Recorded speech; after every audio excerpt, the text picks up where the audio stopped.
Assalamualaikum warahmatullahi wabarakatuh.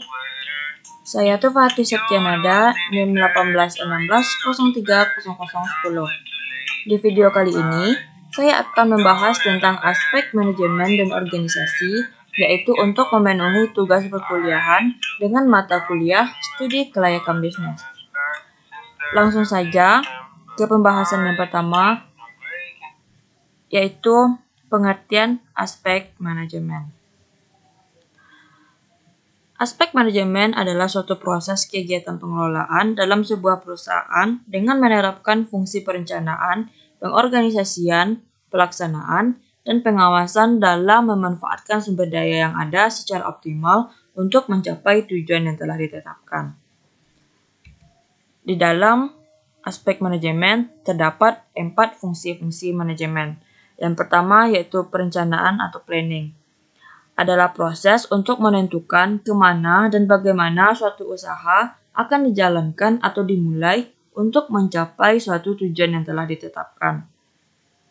Artinya, sebelum usaha yang dijalankan dan diaplikasikan secara real, maka diperlukan perencanaan yang matang agar menjadi acuan dalam proses pelaksanaan program kerja, baik secara universal maupun per unit kerja.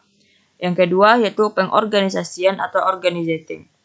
Adalah proses untuk mengelompokkan kegiatan-kegiatan dalam unit-unit tertentu agar jelas dan teratur sesuai dengan tanggung jawab dan wewenang si pemegang unit. Yang ketiga yaitu pelaksanaan atau actuating. Pelaksanaan atau actuating adalah proses di mana semua hal yang terencana telah dimulai oleh seluruh unit. Artinya, karyawan yang telah ditempatkan pada masing-masing unit, mereka harus benar-benar menjalankan tugas pokok dan fungsinya sesuai yang telah ditetapkan oleh perusahaan.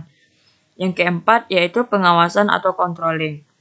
Adalah proses untuk mengukur, menilai, dan mengevaluasi hasil pekerjaan agar tetap sesuai dengan rencana awal dan mengoreksi berbagai penyimpangan selama proses pelaksanaan kerja. Kemudian pembahasan selanjutnya yaitu manajemen pembangunan proyek. Manajemen pembangunan proyek adalah sistem untuk merencanakan, melaksanakan, dan mengawasi proyek yang sedang dijalankan. Pembangunan proyek harus mengkoordinasikan rencana pelaksanaan dengan sumber daya yang disediakan agar proyek tadi dapat terselesaikan sesuai target. Di dalam manajemen pembangunan proyek ini terdapat 3 komponen, yaitu yang pertama, perencanaan proyek. Perencanaan proyek yaitu penggambaran apa dan bagaimana proyek harus dikerjakan.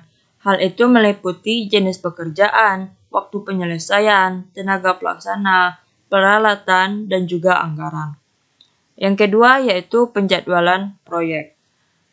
Penjadwalan proyek meliputi penjadwalan waktu-waktu dari masing-masing aktivitas proyek dalam urutan yang sudah diatur.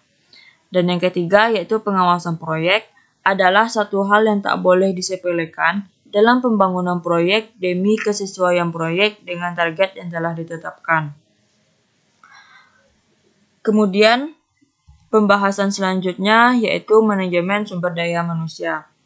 Manajemen sumber daya manusia meliputi segala sesuatu yang dipersiapkan perusahaan yang berkaitan dengan kinerja sumber daya manusia, yakni dalam penempatan posisi kerja sesuai dengan bidangnya masing-masing. Nah, dalam manajemen sumber daya manusia, terdapat 7 komponen utama. Yang pertama yaitu analisis jabatan. Merupakan hal yang pertama kali dilakukan sebelum memulai sesuatu usaha, yakni dengan cara mempelajari dan mengumpulkan berbagai informasi seperti identitas jabatan, fungsi jabatan, uraian tugas, wewenang, tanggung jawab, bahan, alat, dan kondisi kerja. Yang kedua yaitu perencanaan SDM, merupakan mempersiapkan tenaga kerja yang sesuai dengan kebutuhan perusahaan, yakni tentang jumlah tenaga kerja yang berdasarkan perakiraan hasil produksi, dan dalam sistem manajerial juga berdasarkan jumlah jabatan yang tersedia dalam struktur organisasi perusahaan. Yang ketiga yaitu pengadaan tenaga kerja. Pengadaan dan pencarian tenaga kerja baru dilakukan setelah analisis jabatan dan perencanaan SDM sudah terpenuhi dalam rangka mengisi jabatan yang tersedia. Yang keempat yaitu kompensasi. suatu imbalan atau penghargaan kepada setiap personel yang bekerja di suatu perusahaan, dan kompensasi ini penting adanya demi mencapai tujuan yang diinginkan yang bertalian langsung dengan keberlangsungan karyawan yang bekerja. Yang kelima yaitu pengembangan. Pihak manajemen perlu untuk melakukan program pengembangan pada setiap karyawannya untuk meningkatkan pengetahuan dan keterampilan agar mampu memenuhi tuntutan organisasi dalam menghadapi persaingan dan perubahan. Yang keenam yaitu integrasi. Integrasi merupakan penyesuaian keinginan karyawan dengan manajemen, yakni bagaimana karyawan bisa menyelaraskan antara kepentingan pribadinya dengan kepentingan perusahaan, agar sama-sama menguntungkan melalui penyampaian aspirasi mereka. Yang ketujuh yaitu pemutusan hubungan kerja. Pemutusan hubungan kerja bisa disebabkan oleh faktor usia atau masa pensiun, permintaan pengunduran diri karena alasan pribadi, dan adanya pemecatan karena adanya kesalahan. Kemudian pembahasan selanjutnya yaitu organisasi. Manajemen adalah alat untuk mencapai suatu tujuan, dan dari tujuan itu memerlukan wadah atau tempat untuk melaksanakan kegiatan-kegiatan tersebut yang dikenal dengan nama organisasi, yang biasa ada dalam perusahaan-perusahaan. Organisasi secara statis berupa tempat kerjasama atau melaksanakan tugas yang telah direncanakan.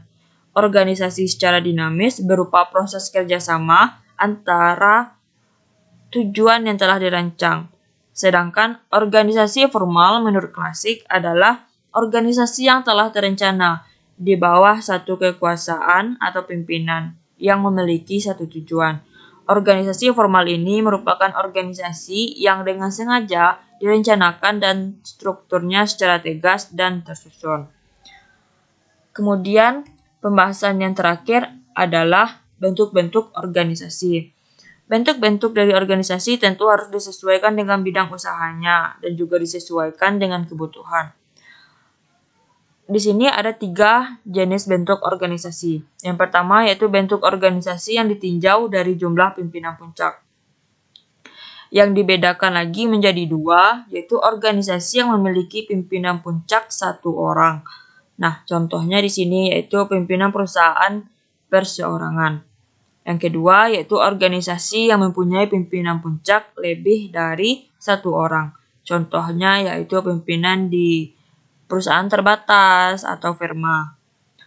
Yang kedua yaitu bentuk organisasi berdasarkan hubungan-hubungan wewenangnya, baik itu wewenang lini, wewenang staf, dan wewenang fungsional. Wewenang lini ialah wewenang yang menimbulkan tanggung jawab atas tercapainya tujuan-tujuan tertentu. Organisasi lini biasanya dipimpin langsung oleh si pemilik perusahaan. Hubungan antara karyawan dan atasan masih bersifat langsung tanpa perantara. Yang kedua yaitu wewenang staf. Ialah wewenang yang membantu si pemilik wewenang lini agar bekerja lebih efektif dalam mencapai tujuan perusahaan. Garis kepemimpinan masih dipegang satu pimpinan. Staf hanya memiliki wewenang staf saja. Yang ketiga yaitu wewenang fungsional.